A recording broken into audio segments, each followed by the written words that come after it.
और जो आज देखने को मिला है बनारस में कि जहां ईवीएम्स ले जाई जा रही थी, एक ट्रक पकड़ा गया, 2 ट्रक लेकर के भाग गए।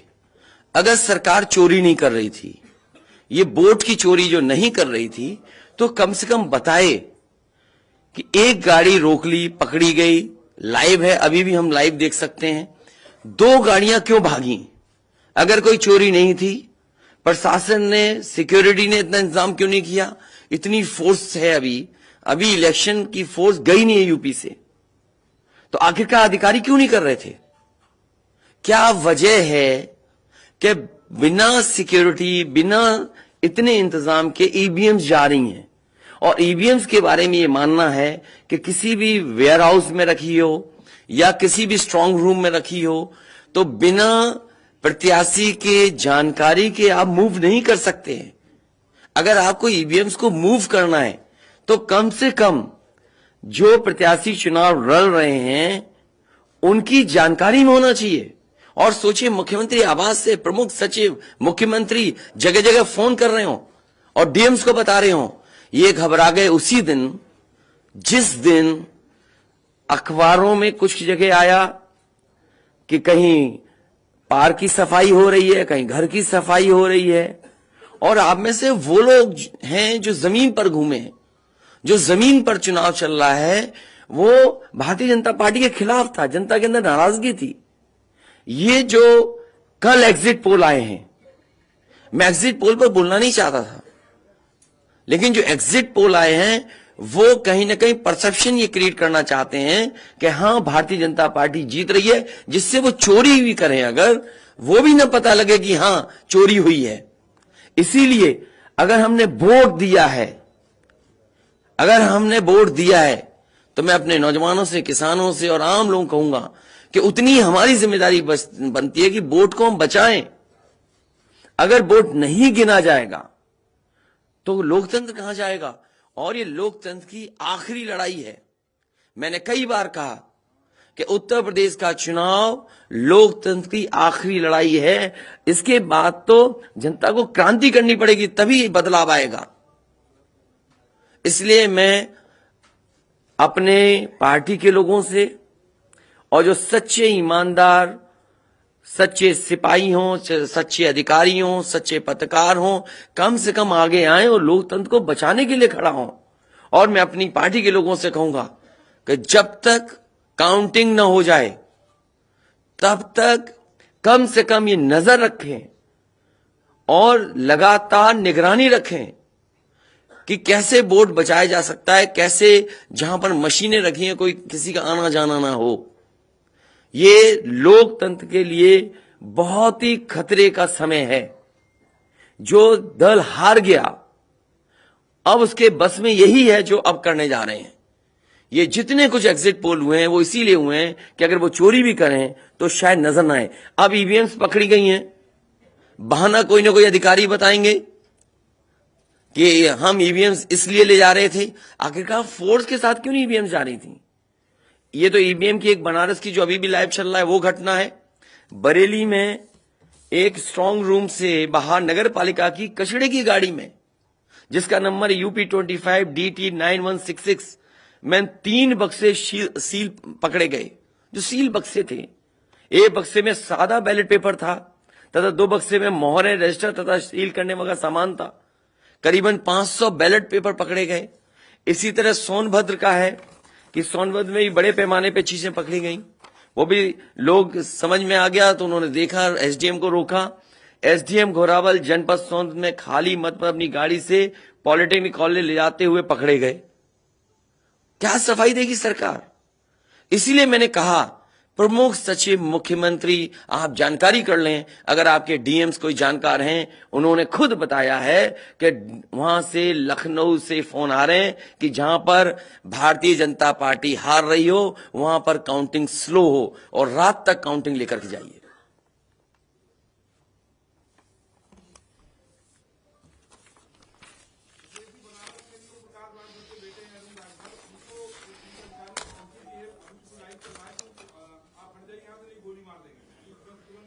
तो मैंने आपसे कहा कि ये लोकतंत्र का आखिरी चुनाव है।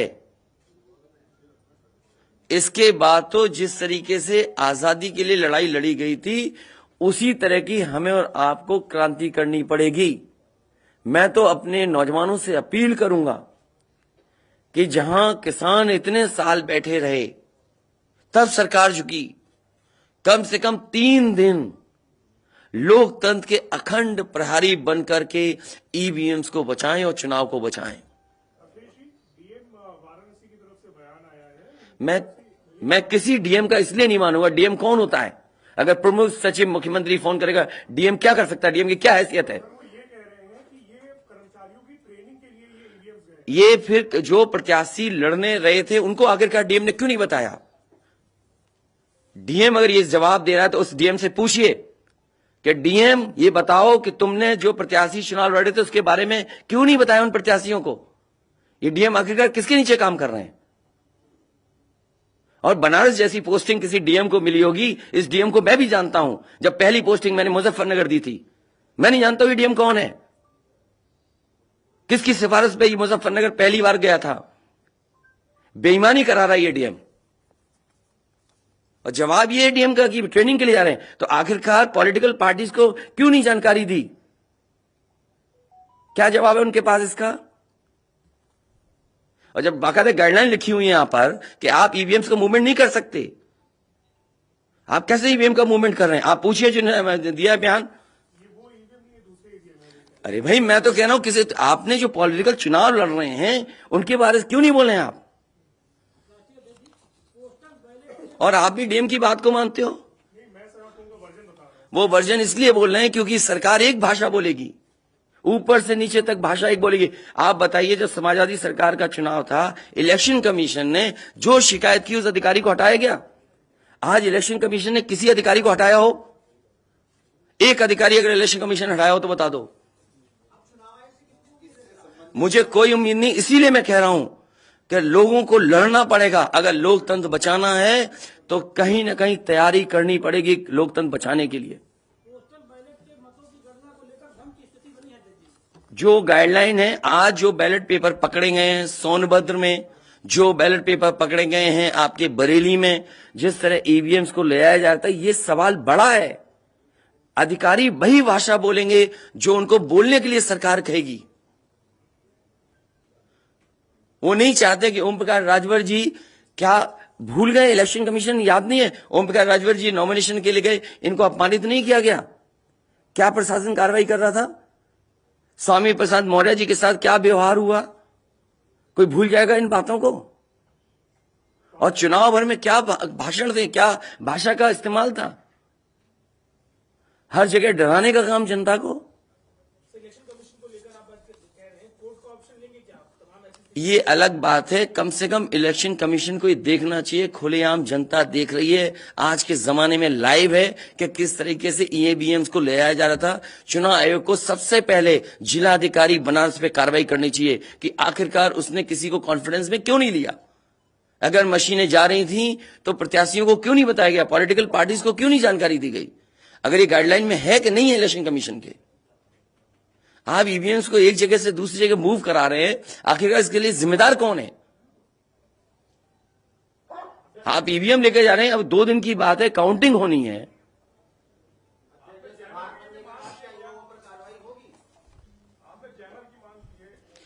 जैमर इसलिए कि कई लोग आशंका इस बात की व्यक्त कर रहे हैं कि हो सकता है कि टेक्नोलॉजी ऐसी हो जहां पर मैनिपुलेशन किया जा सके, इसलिए कहीं ना कहीं देखा जाना चाहिए इस बिंदु को भी। भारतीय जनता पार्टी के नेता लगातार कह रहे हैं कि ओम प्रकाश राजभर हो, स्वामी प्रसाद मौर्य हो, संजय चौहान हो, या जो कहें कि आपके साथ जो लोग आपके चुनाव में आपके साथ आए, आपके साथ चुनाव लड़े, उनको चुनाव नहीं जीतने देंगे, उनको चुनाव किसी भी कीमत पर हम हराएंगे। तो यही तो तरीका, जो लड़ रहे हैं उनके बेटे ही तो लड़ रहे हैं चुनाव, जहां की ईवीएम्स पकड़ी गई हैं। और भविष्यवाणी एग्जिट पोल में कैसे आ सकती है? पॉलिटिकल लीडर्स जो बातें कहें, सत्ता के लोग बैठे हुए, वो एग्जिट पोल में कैसे दिखाई दे रहा है? प्रशासन और सरकार की जो चोरी है, इसमें एग्जिट पोल के टेलीविजन चैनल शामिल है। आपको ये देखना चाहिए, जो एग्जिट पोल कर रहे हैं क्या मुनाफे के लिए कर रहे थे? जो कंपनियां बड़ी बड़ी, सर्वे का पैसा कौन दे रहा है उनको? और जो डेटा दिया है चैनलों को, फ्री दिया गया है कि उपहार में दिया गया है, वो अलग बिंदु है। कोई इतनी बड़ी एक्सरसाइज कर रहा है, उसका फाइनेंशियल बर्डन कौन उठा रहा है?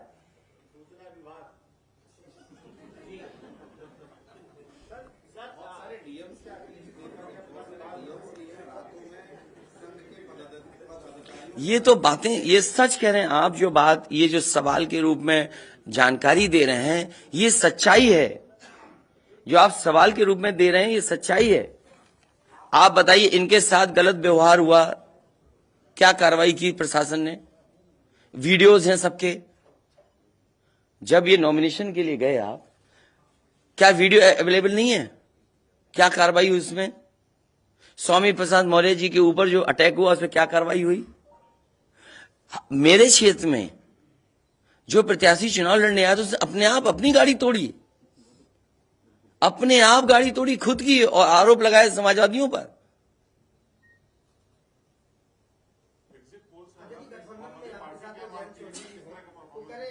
क्या करेंगे जब वोट को खोलेंगे? आगे वो कह रहे हैं शांतिपूर्ण मतगणना के लिए उन्होंने अपील की है। नहीं, शांतिपूर्ण मतगणना के लिए तो हम भी अपील कर रहे हैं, लेकिन सावधान रहें। अगर वोट दिया है तो वोट को बचाए भी तो सही। अगर ईवीएम्स खुली सड़क पे इस तरह जाएंगी, आप क्या उम्मीद करोगे? आपके बैलेट पेपर पकड़े जा रहे हैं। आपके लखनऊ में ही एक गाड़ी पकड़ी गई थी, उसके अंदर क्या क्या था? वो कहते वो तो हर गाड़ी में टूल बॉक्स होता है। तो टूल बॉक्स में इतना बड़ा हथौड़ा थोड़ी होता है कि आप ताला तोड़ दो। आगे जब कहना है कि अगर वोट दिया है तो वोट बचाएं। वोट बचाने के लिए कहीं ना कहीं हमें एक अखंड प्रहरी की तरह काम करना पड़ेगा। और अगर हमारे किसान इतने दिनों बैठ सकते हैं, अब तो 3 दिन की बात है, 3 दिन तो बैठना ही पड़ेगा। नहीं तो ये प्रशासन के लोग बैठ करके चोरी करा देंगे, और मामूली चोरी है वोट की। ये लोकतंत्र के साथ है।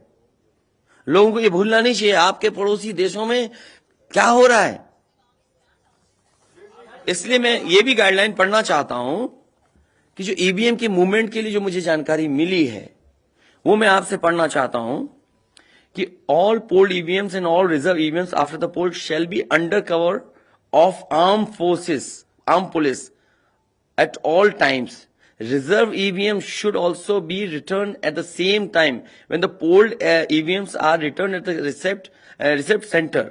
Reserve EVMs shall not be kept in the strong room meant for polled EVMs. They shall be kept in another strong room meant for keeping reserve EVMs. It must be ensured that all reserve EVMs are also deposited in the strong room meant for reserve EVMs at the same time when the polled EVMs are deposited in the strong room meant for the polled EVMs. तो EVMs के लिए बिल्कुल clear कहा गया है कि कैसे क्या होना है। और भाई जांच भी कौन करेगा? अगर डीएम ही जांच करेगा तो क्या उम्मीद करोगे आप उसके लिए? इसके आगे जो पॉलिटिकल पार्टी हम तय करेंगे क्या करना है। अगर हमें कोर्ट का भी सहारा लेना पड़ेगा, लेकिन उससे पहले हम अपने पार्टी के कार्यकर्ता नेताओं और जो हमारे सच्चे पत्रकार, सच्चे पुलिस फोर्स में लोग हैं या वो लोग हैं, उनसे भी मेरी अपील होगी कि कम से कम लोकतंत्र को बचाने के लिए आगे आए। कोर्ट से पहले मैं आप लोगों के माध्यम से अपील करना चाहता हूं, ऐसे तमाम लोग जो लोकतंत्र को बचाना चाहते हैं वो कम से कम आगे आए।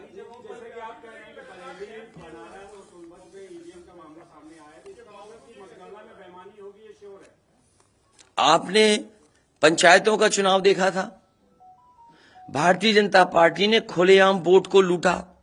जनता को याद है महिलाओं के जो कपड़े फाड़े गए, छीने गए। महाभारत के अलावा अगर किसी ने किया तो वो भारतीय जनता पार्टी ने करके दिखाया। क्या कार्रवाई की गई उस समय बताइए? इलेक्शन जो आपका स्टेट इलेक्शन कमीशन है, शिकायतें हुई, क्या कार्रवाई हुई उनके ऊपर? क्या कार्रवाई हुई पुलिस के ऊपर? क्या कार्रवाई हुई उन लोगों जिन्होंने वोट को छीना? इसलिए मैं अपील करता हूं आपके माध्यम से, जो सच्चे पत्रकार हैं, सच्चे अधिकारी, पुलिस फोर्स, लोकतंत्र को बचाने के लोग सामने आए, जिससे लोकतंत्र बचाया जा सके। माननीय मुख्यमंत्री जी, ये जो घटनाएं हो रही हैं, हताशा और निराशा जो है वो पराकाष्ठा है। क्या ऐसा कुछ होगा? क्या मैं नौजवानों से विशेष अपील करूंगा, और इसलिए अपील करूंगा, मैंने वो तस्वीरें देखी कि नौजवान वोट डालने के लिए लोकतंत्र में कैसे निकल पड़ा। अगर उसने वोट डाला है तो कम से कम वो वोट बचाए। अपना कैसे वोट बचाएगा, गिनने से कैसे गिनती में लाएगा। और ये कोई ये मामूली घटना नहीं है। जो लोग लोकतंत्र पर भरोसा करते हैं उनके अंदर आक्रोश होगा, ऐसा नहीं है कि गुस्सा नहीं होगा उनके अंदर। इसीलिए मैंने कहा कि 5,000 के अंतर में सीटें जो जीती गई थी भारतीय जनता पार्टी की, वो 47 हैं। और मैंने इसीलिए कहा कि प्रमुख सचिव मुख्यमंत्री जिलाधिकारियों को फोन कर रहे हैं कि काउंटिंग स्लो की जाए। और बैलेट के लिए हम लोगों ने अपने प्रत्याशियों को और जो एजेंट्स हैं हमारे इलेक्शन एजेंट, उनको समझाया है कि बैलेट को किस तरीके से काउंट करना है, कैसे रखे जाएं, उन सब को समझाने का काम किया। और आप में से जो लोग बनारस गए होंगे वो जानते होंगे कि बनारस साउथ समाजवादी पार्टी जीत रही है, अयोध्या समाजवादी पार्टी जीत रही है। ये घबराहट है बीजेपी को। पवन पांडे जीत रहा है, ये घबराहट है। किशन दीक्षित जीत रहा है, ये घबराहट है बीजेपी को। नहीं, वो अलग बात है, पान भी खाया। और भाषा नहीं देखी आपने, क्या प्रवक्ता की बात करते, कौन है ये चीज प्रवक्ता? कोई प्रवक्ता की बात नहीं करेंगे। क्या प्रवक्ता उठा लाए आप किसी गली मोहल्ले से? क्या प्रवक्ताओं की बात करते हैं आप? इतने सीनियर जर्नलिस्ट बनते हो आप अपने आप को। ये मामला सीरियस है, क्या प्रवक्ता बताएगा? इलेक्शन कमीशन क्यों नहीं बता रहा? ये खुलेआम ईवीएम घूम रही हैं। कोई आश्वासन नहीं दिया। हो सकता है हमारी प्रेस के शायद कुछ जागे। ये यूपी के हैं सब, और कहां के इलेक्शन कमीशन के लोग? रिटर्निंग ऑफिसर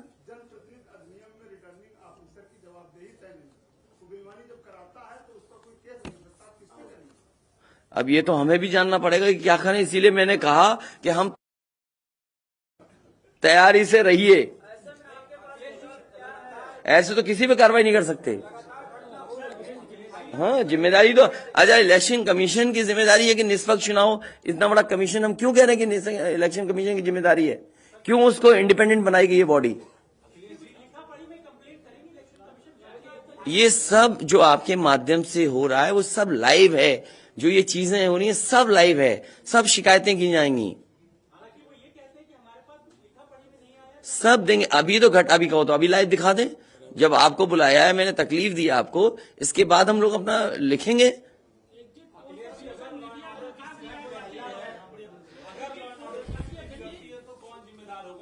इलेक्शन कमीशन जिम्मेदार है इसके लिए। ईवीएम्स खुलेआम जा रही हैं, बैलेट पेपर कूड़े के डब्बे में पकड़े जा रहे हैं, गाड़ी का नंबर हम बता रहे हैं आपको, एसडीएम लेकर के जा रहा है।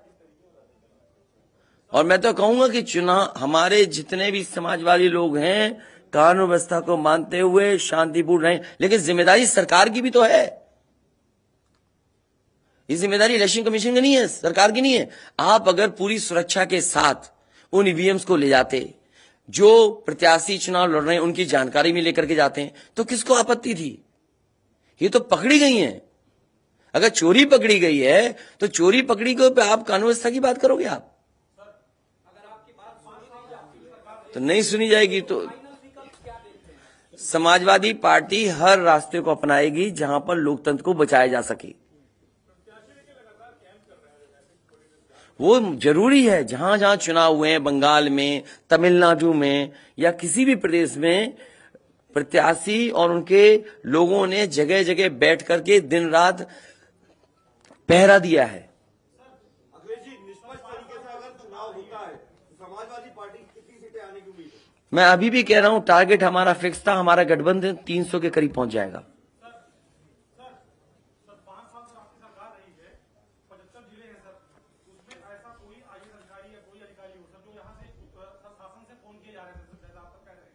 मुझे तो अधिकारी नहीं बताया ना। नहीं, मैंने नाम लिया प्रमुख सचिव मुख्यमंत्री का, जिससे मुझे जानकारी मिली। उसका नाम कोई नहीं बता सकता। हाँ, मुझे इलेक्शन कमीशन अगर कहेगा तो मैं नाम बताऊंगा। अरे हम सरकार चलाएंगे, हमें हमारे इतने भी अधिकारी नहीं होंगे। क्यों नाम बताएं चाहने वालों का? अरे तुम में चाहने वाले बैठे, किसी का नाम ले लूंगा मैं? तुम्हारे ही लोग अलग से मुझे मैसेज करते हैं, नाम ले दूं? अब तुम नहीं, वो हमारे दुश्मन हो तो हम क्या करें तुम्हारा? अरे बहुत सारे हैं जो हमें पर्सनल मैसेज भेजते हैं, तो क्यों नाम उनके ले दूं मैं क्या चीज? अरे नए हो पत्रकार यार, बहुत सीनियर नहीं हो तुम। अपना परिचय दे दो, सब जान जाए आपको। जाने कौन सा ये एनबी है।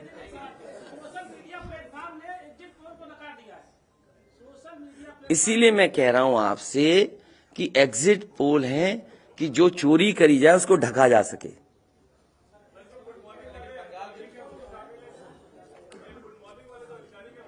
नहीं, अगर ओम प्रकाश राजभर जी से पूछना चाहो तो उनसे ही पूछ लो, केवल ईवीएम पर, क्योंकि इनकी विधानसभा का मामला है, इनकी विधानसभा का इशू है।